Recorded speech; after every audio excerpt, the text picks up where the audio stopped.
Halo teman-teman, Assalamualaikum warahmatullahi wabarakatuh. Ketemu lagi dengan saya kali ini di mata kuliah Design Thinking. Oke, di pertemuan kali ini, pertemuan ke-13 ya, kita akan membahas tentang Design Evaluation, Implementation, dan User Experience. Ini berkaitan dengan evaluasi desain, implementasi, dan pengalaman-pengalaman apa sih yang didapatkan dari implementasi desain oleh penggunanya. Ini saya nggak ngomong berkaitan dengan cara nanti pencarian idenya ataupun prosesnya. Kita akan membahas tentang melakukan evaluasi terhadap beberapa desain yang asik ya, yang akan kalian buat review. Nanti seandainya kalian di proses selanjutnya di mana kalian akan melakukan implementasi desain. Oke, di pertemuan kali ini kita akan membahas ini ya, kita akan melakukan evaluasi yang akan kalian gunakan ya, jadi bisa kalian buat sebagai dasar nanti dalam proses kalian implementasi desain kalian sendiri. Oke.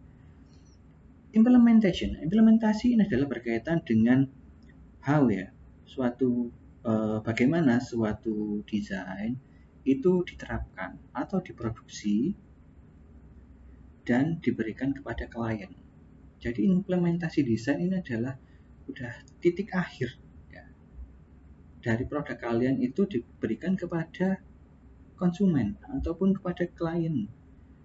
Ini implementasi ini nggak hanya dalam bentuk di physical, ada juga yang bentuk digital kan, tergantung dari media apa, desain apa yang akan kalian telah buat gitu ya. Nah,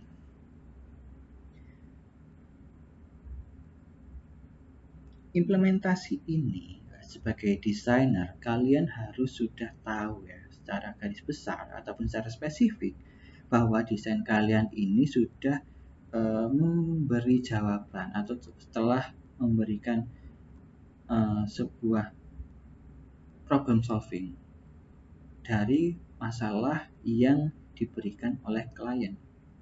Jangan lupa bahwa desain adalah problem solving atau pemecahan masalah dari klien. Jadi klien memberikan masalah, mereka hire kalian untuk menyelesaikan masalah kalian dalam bentuk desain. Nah, di sini sebagai desainer yang baik, kalian harus bisa memberikan media atau desainnya ya, sesuai dengan harapan dan tidak memberikan dampak-dampak atau efek-efek yang di luar dari perkiraan kalian. Jadi kalian sudah mempersiapkan efek samping ataupun hal-hal kecil yang mungkin akan terjadi, itu kalian pikirkan agar tidak memberikan dampak yang mungkin nanti akan di luar dari perkiraan kalian, akan memberikan dampak negatif ataupun buruk. Ya, itu something surprises gitu, sesuatu yang di luar dari perkiraan ataupun dari proyeksi kalian sebagai desainer saat diterapkan. Oke ya. Yang pertama ya harus kalian perhatikan dalam sebuah desain ini, kita berkaitan dengan secara teknis ya, teknis implementasi adalah format. Jadi format ini adalah berkaitan dengan jenis-jenis media secara spesifik. Contoh ya, kalau di musik itu formatnya ada apa aja di secara digital ya, itu ada MP3, WAV, MPA gitu ya. Itu adalah jenis-jenis format dari musik. Kalau desain, kita bisa berikan desain secara digital, ya kan? Ada yang mungkin PNG, ada yang juga bentuknya JPEG, itu secara digital. Ada juga kalau nanti klien kalian membutuhkan format yang fisikal ya, atau yang cetak, itu kalian juga perhatikan juga, ini pakai kertas ya. Nanti kertasnya ini formatnya ukuran berapa?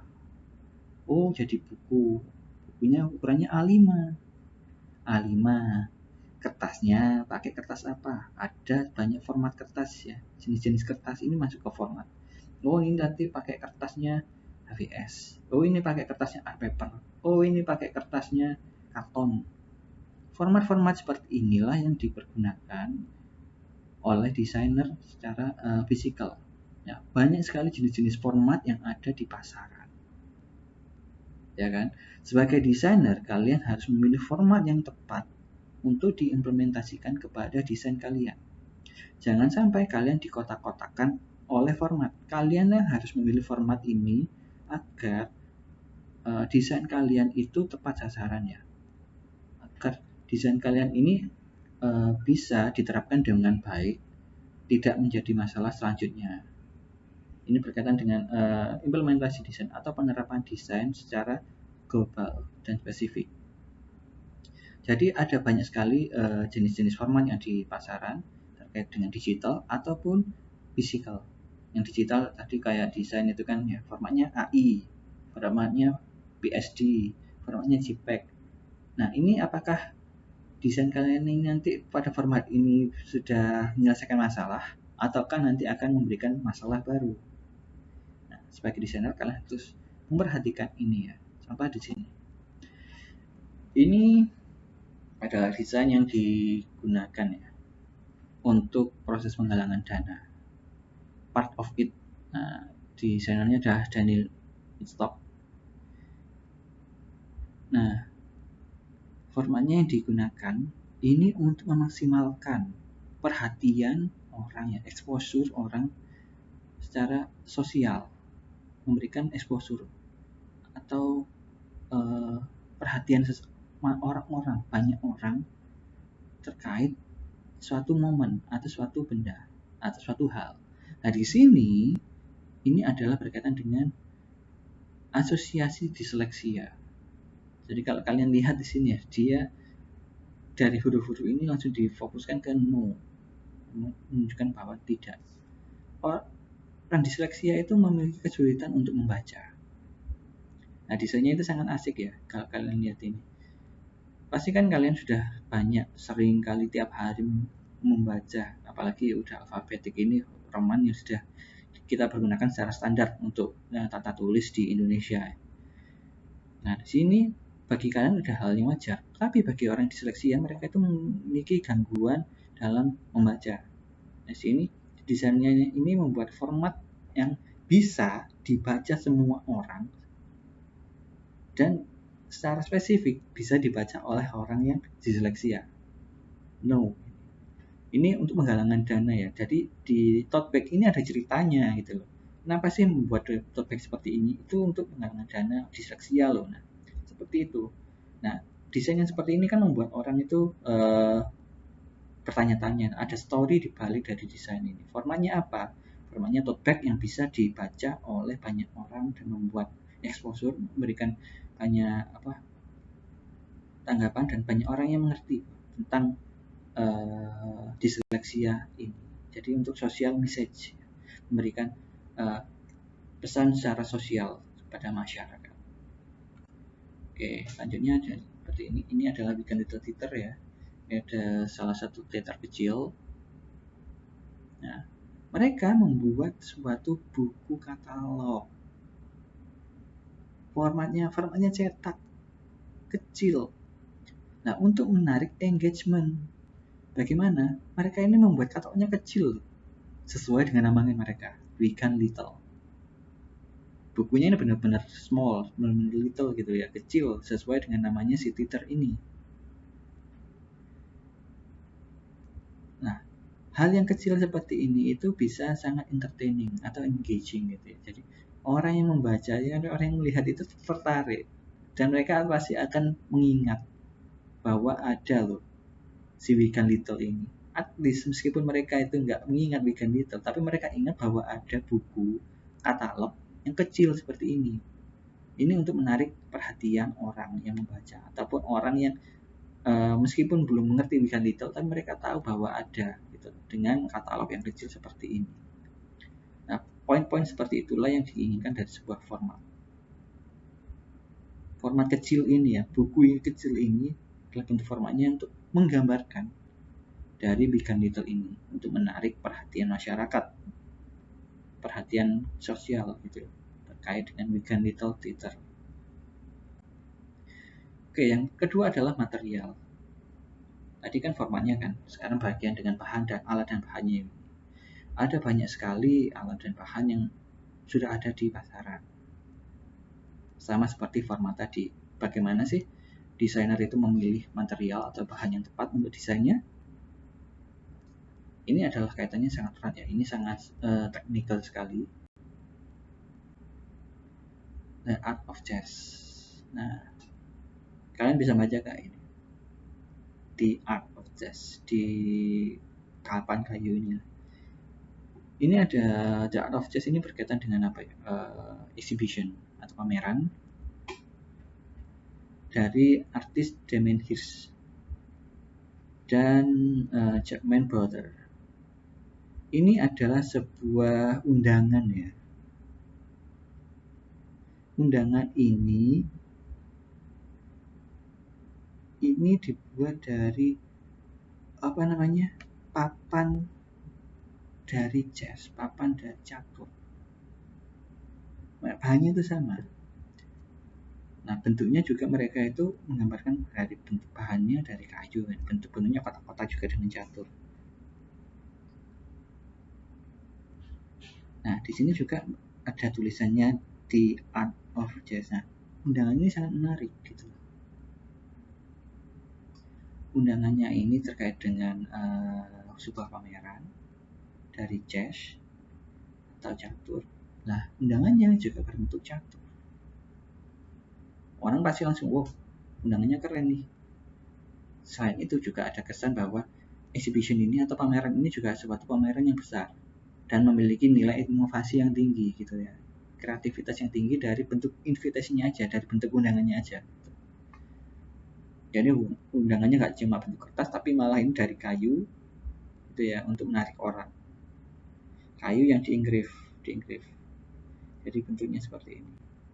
Nah, selanjutnya ini adalah Guardian Media, News and Media. Nah, dia ini ya, di Guardian News and Media ini menggunakan signage. Nah, signage-nya ini dipasang di saat mereka melakukan sama yang tadi ada exhibition dan ada pameran itu. Dan mereka menggunakan bahan yang nggak biasa. Oke, secara story ya sama lah ya, mereka membuat seperti newsroom. Tapi mereka menggunakan format yang juga mirip juga, tapi materialnya berbeda. Mereka menggunakan material karton untuk membuat booth mereka di sini. Nah, di sini ada banyak sekali poin-poinnya. Materialnya di sini digunakan di pintu masuk.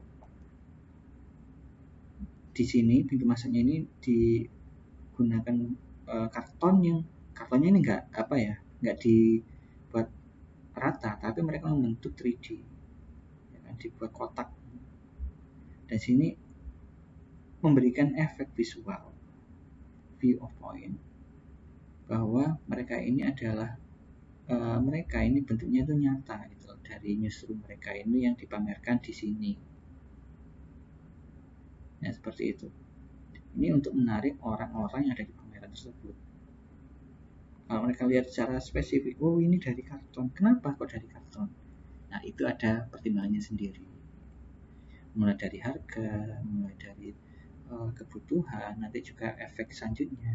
Nggak seperti di Indonesia ya, nanti efek selanjutnya itu kayak nanti dibuang dan lain-lain. Kalau di sana si Guardian News and Media ini memikirkan, nanti seandainya setelah pameran ini berlangsung, apa sih yang akan dilakukan dengan media ini, apa yang dilakukan dengan desain ini.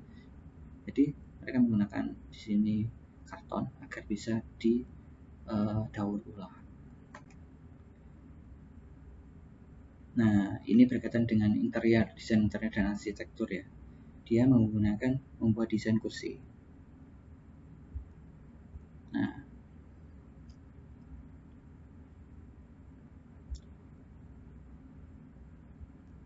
desainnya ini menggambarkan dari logonya Jefferson Architect ini. Ini bentuknya kursi ya, tapi secara desain itu mereka berbeda. Berbedanya apa? Secara material ini untuk difoto. Dan di foto ini bagaimana sih desainnya agar enak di foto itu mereka menggunakan material bahannya khusus agar saat nanti di foto ya ini bisa menggambarkan si perusahaan ini dengan baik itu ya. Jadi mereka memilih bahan yang khusus agar bisa menggambarkan si Jefferson Architect ini dengan baik. Mereka menggunakan aluminium, kayu, dan perspek. Ini setelah mereka membuat desainnya secara 2D dan 3D secara digital, mereka menerapkannya di sini dengan 3 elemen bahan yang berbeda. Ini berkaitan juga dengan ergonomisnya dan lain-lain. Kalau kalian desainnya sih nggak sampai sini ya, karena ini bukan ranah kalian secara spesifik, tapi ini untuk pengayaan kalian saja. Oke, dan juga ada nanti finishing. Finishing ini berkaitan juga dengan teknis ya. Bagaimana sih desain kalian ini itu bisa berbeda, bisa lebih outstanding daripada desain lain. D&AD ini kan sebuah perusahaan. Nah, mereka ini mendesain sebuah petanda. Ini itu dari 2 material desain yang berbeda, tapi satu warna. Nah, desainnya ini itu menarik karena apa? Orang yang akan melihat akan secara psikologis akan membaca desainnya mereka. Desain mereka itu memberikan kesan curious gitu loh ya. Dari pemilihan finishing yang mereka gunakan. Dari latar belakang desainnya itu yang warnanya hitam doff, dan pada teksnya itu menggunakan hitam juga tapi lebih glossy. Ini saat dipasang, diterapkan, desain mereka ini memberikan kesan curiosity. Jadi orang itu membaca dari teks ini lebih lebih nggak hanya scanning, tapi membacanya lebih intensif agar bisa mengetahui apa sih pesan dari tulisan yang ada di booth ini gitu. Nah, selanjutnya ini adalah poster ya. Poster dari sebuah galeri. Nah, mereka membuat 4 poster yang berbeda untuk mempromosikan suatu acara ya yang ada di Connection Gallery, di sebuah galeri. Nah, mereka saat mempromosikan ini memiliki 4 poster yang ditempel secara berbeda. Nah, 4 poster ini memberikan kesan yang berbeda juga, termasuk dari bahan, dari warna, dari medianya, bentuk bahannya, dan formatnya itu. Ini untuk menarik orang bahwa ada apa sih di sini? Kok posternya ini beda-beda tapi ternyata sama. Kalau kalian lihat di sini kan, posternya itu kesannya beda semua, meskipun hanya teksnya ya. Tapi apa yang mengikat? Kode ikatnya itu tetap di kiri bawah ada Code Exchange Gallery. Meskipun desain-desain yang lainnya itu berbeda, tapi mereka mengikat dari Code Exchange Gallery ini. Nah, finishing desainnya itu mereka juga menempelkannya secara runtut agar orang itu tertarik gitu, dari Jack Ryan yang kiri atas hitam itu sampai yang skills bawah itu kanan bawah itu posternya berbuat berbeda-beda, sampai yang terakhir itu nggak ada tulisannya secara jelas ya, mereka hanya menggunakan emboss and engrave aja. Ini untuk menarik perhatian orang agar mereka datang ke galeri, ke pameran saat galeri tersebut. Nah, yang tadi kita berkaitan dengan teknis ya, secara teknis. Sekarang kita akan berkaitan membahas tentang processingnya. Secara lebih luas how to nanti kita akan bahas di pertemuan selanjutnya, di video selanjutnya. Ini kita akan berkaitan dengan proses yang lebih spesifik di sebuah media. Nah, viral marketing. Kalau tadi kita membahas tentang material, finishing, format, gitu ya. Ini jangan lupa bahwa kalian juga akan mempromosikan dari desain kalian ini. Nah, salah satu caranya adalah dengan viral marketing. Viral marketing ini bisa melalui banyak media ya, terutama sekarang itu media sosial seperti email, Facebook, Twitter, Instagram, YouTube, dan lain-lain. Nah, di tempat-tempat seperti itu adalah tempat yang paling mudah untuk menginformasikan data atau menyampaikan materi apa sih yang akan kalian berikan. Contohnya seperti di sini. Channel 4 ini ada menerbitkan acaranya di tahun 2009 ini berkaitan dengan fenomena Gaza atau Israel dan Palestina di kala itu ya. Yang mereka ini cara ini story ini ya, cerita ini kan cukup viral ya, cukup heartbreaking dan juga sensitif. Nah, mereka mengambil poin sensitif ini, poin dari bagaimana kesan-kesan yang memicu menarik hati itu yang diambil oleh channel 4 ini agar nanti diomongkan secara viral, akan diomongkan secara terus-menerus baik secara di sosial media ataupun nanti langsung diumumkan di luar sosial media. Itulah yang diambil dari channel 4 ini. Ini juga sering digunakan di film. Banyak sekali film-film itu yang menggunakan viral marketing. Jadi banyak film-film yang sebelum mereka muncul hadir itu dibicarakan secara umum deh di halayak itu agar bahwa menggambarkan bahwa film ini nanti itu akan hype gitu, akan besar. Walaupun pada intinya saat pemutaran film banyak orang yang kecewa karena filmnya itu di luar ekspektasi mereka, di luarnya jelek, lebih jelek daripada apa yang sudah di viralkan seperti itu.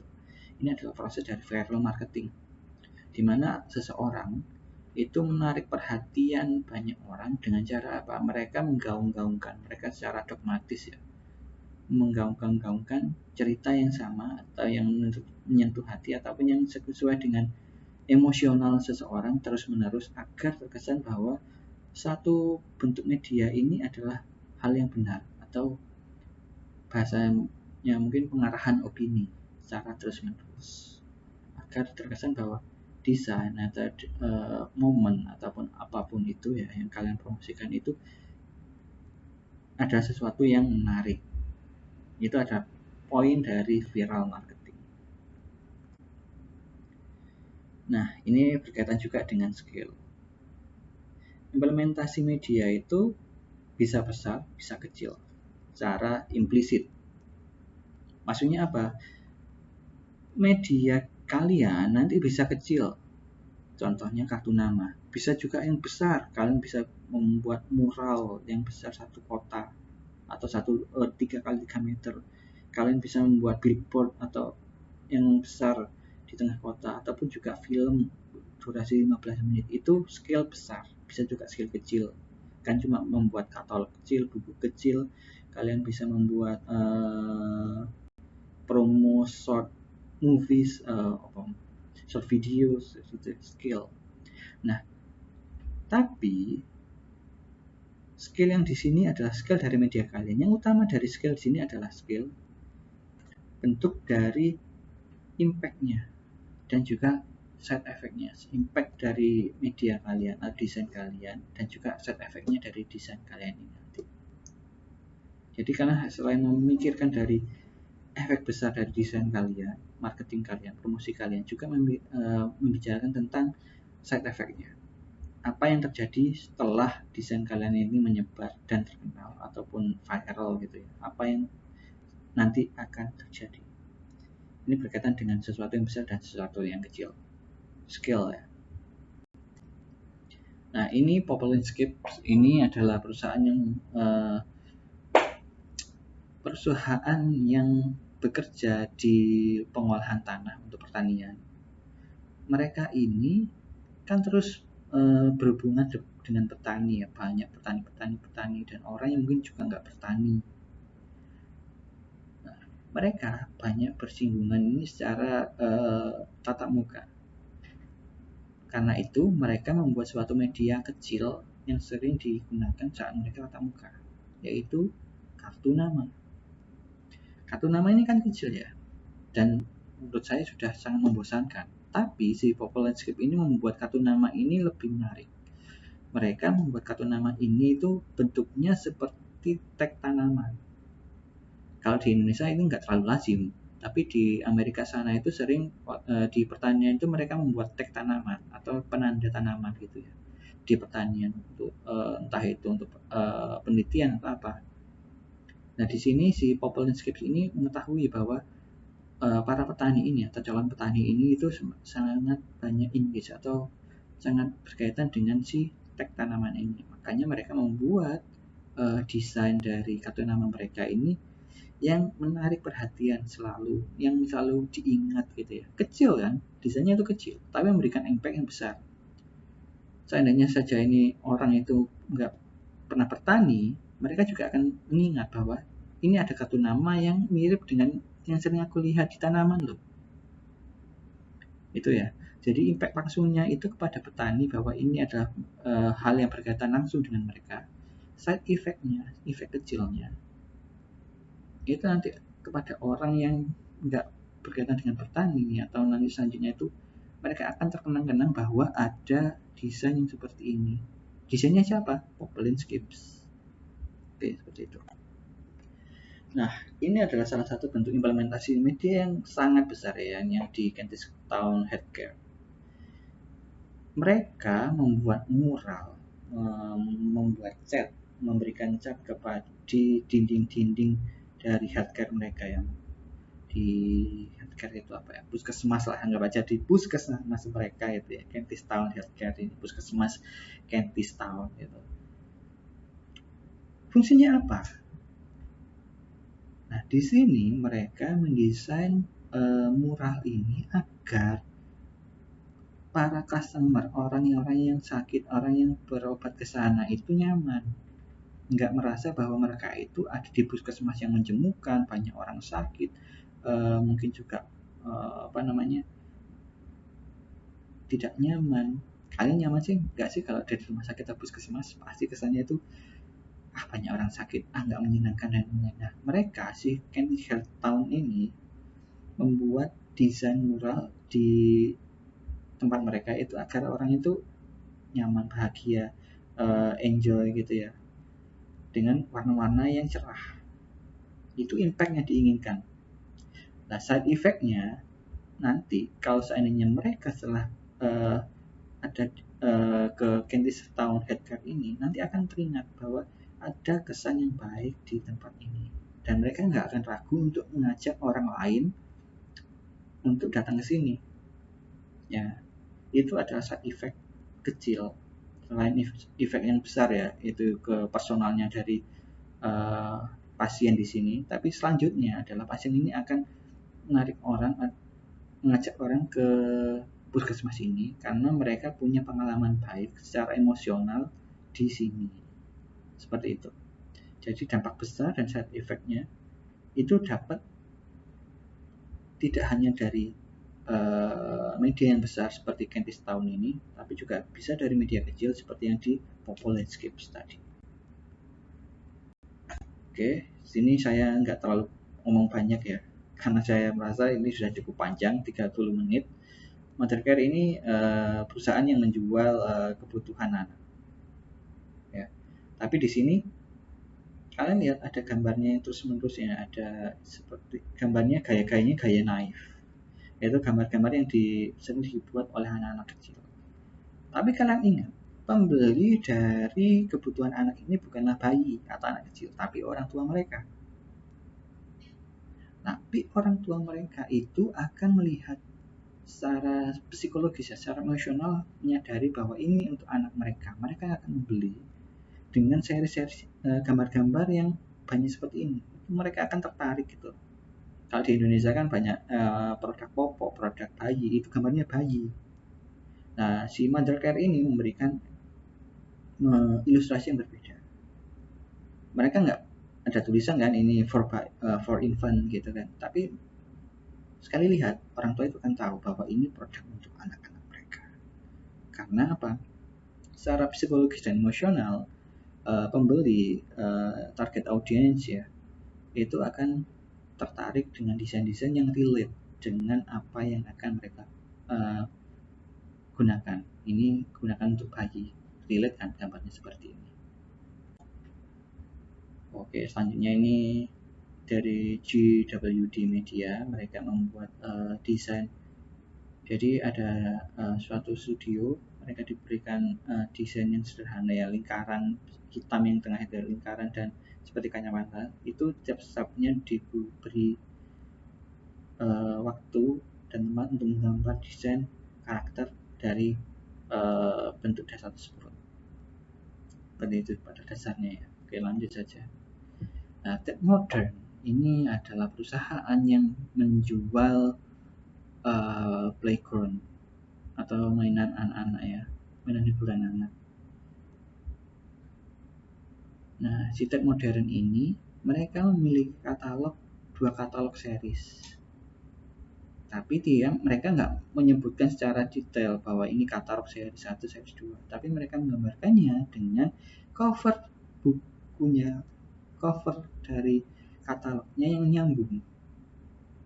Jadi seri 1 itu bagian atas, ya, kiri kanan, dan katalog kedua ini bagian bawah kiri kanan. Jadi dua katalog ini itu kalau digabung cover depan belakangnya dari dua series ini akan menggambarkan bentuk dari slide-nya atau selurutannya slide-nya itu ya. Nah, dari apa yang dijual oleh Ted Modern ini. Nah, secara psikologis bahwa orang itu akan tahu bahwa katalog ini itu nggak cuma satu, tapi ada gabungannya atau ada pasangan dari katalog ini. Seperti itu. Oke teman-teman, mungkin ini akhir dari video ini ya. Ini ada beberapa buku pengayaannya, nanti bisa kalian cari, mungkin bisa kalian baca. Materi kali ini saya dapatkan dari ketujuh buku ini ya. Saya rangkum ketujuh buku ini, silahkan nanti kalian cari, kalian baca silahkan untuk pengayaan kalian ya. Oke. Nanti tanya jawab akan kita lanjutkan di sesi pertemuan.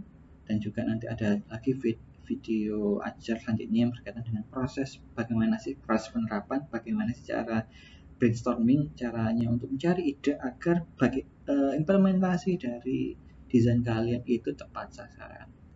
Oke, ingat ya, kita kembali lagi bahwa desain ini berkaitan dengan apa aja. Kita pertama dengan format, finishing, material, terus media, continuity, dan skill. Ingat ya, ada banyak parameter dari implementasi media ini yang bisa kalian gunakan sebagai parameter dalam menentukan bahwa desain kalian ini tepat atau tidak. Oke. Mungkin itu saja dari saya. Kalian bisa pelajari lagi selanjutnya.